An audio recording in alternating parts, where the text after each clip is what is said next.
A Light Within Darkness Chapter 70, Fan Fiction by Azazyel. Things had settled down for the most part after the Great Clappening, as the humans and Eldar called it, when I impregnated the lewd space elf goddess Isha with some loving missionary in the dark while holding hands. Granted, it wasn't missionary nor in the dark, but if the other lewd space elves in the sect wanted to romanticize the joining of our flesh and soul, I wasn't going to judge them beyond my usual scolding of them being perverts. Every day I would start my day bright and early kissing Isha and Ellesmere good morning while they made their weird space elf breakfast for me that consisted of mostly greens, but also some eggs and some other things that weren't too heavy. Then either I would take Ellesmere or Isha aside to dual cultivate until I made them ahead, then I would have some brunch.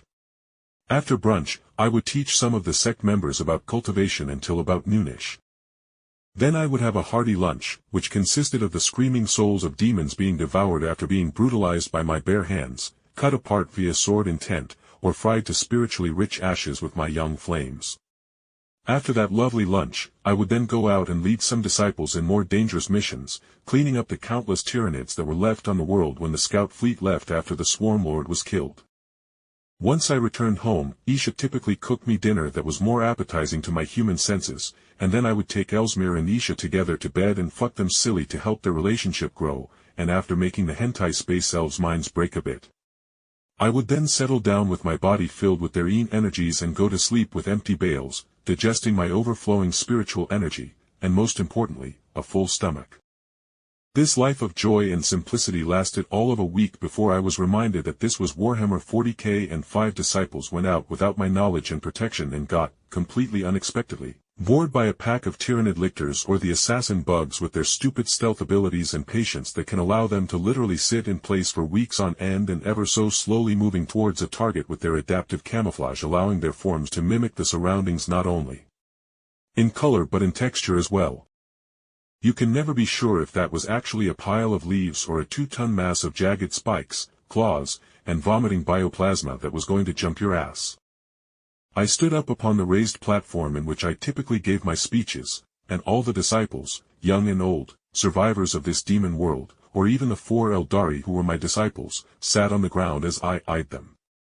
Today, for the first time, disciples of the sect have perished while going out to get resources. I spoke softly, and they shrank in on themselves, but I didn't blame them, nor was I angry, really. The area around the sect is filled with dangerous beasts as you all well know. Granted, I try to keep you guys safe when I take you out on resource-gathering missions, but I won't always be there to hold your hands. I continued as the people stared at me.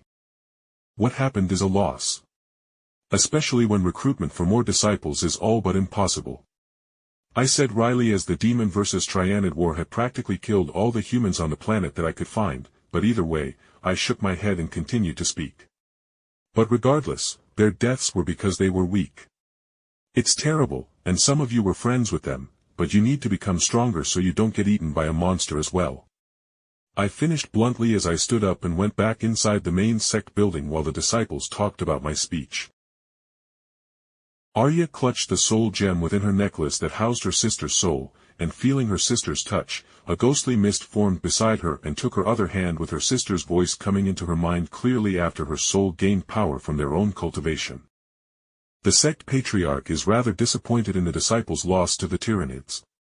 Her twin sister and other half spoke softly into her mind, and Arya nodded slowly as she eyed the darker-skinned humans she typically clashed with over who would lead the hunting parties that reminded her of her time living upon a maiden world with the Exodite members of her people. The human, Darian, obviously came to speak with her, knowing of her strength and skill, along with having more knowledge of the foes that crawled along this foul planet, and her thoughts were proven right, of course, as Darian spoke with his deep voice. Arya, the rest of the hunting squad wants to go out without the patriarch to show him we aren't weak, and of course to get more resources. My hammer needs an upgrade, and pills are expensive. Darian grumbled at the end, and even Arya's face twitched at the reminder about how expensive the pills were in the sect's internal sections. Arya couldn't help a small smile crossing her face as she proudly nodded, speaking. Very well, I shall lend you my expertise in hunting the tyrannid life forms, but I want a flat 20% cut of the loot, she said, flipping back her ebony hair while Darian's face twisted up into a scowl and literal steam and fire billowed from his nostrils at his snort at Arya's greed. Girlie, I am the best blacksmith except for the Sect master. Don't take the lion's share of the loot when I make your very weapons. Darian smiled and then chuckled as Arya's lips twitched as he continued.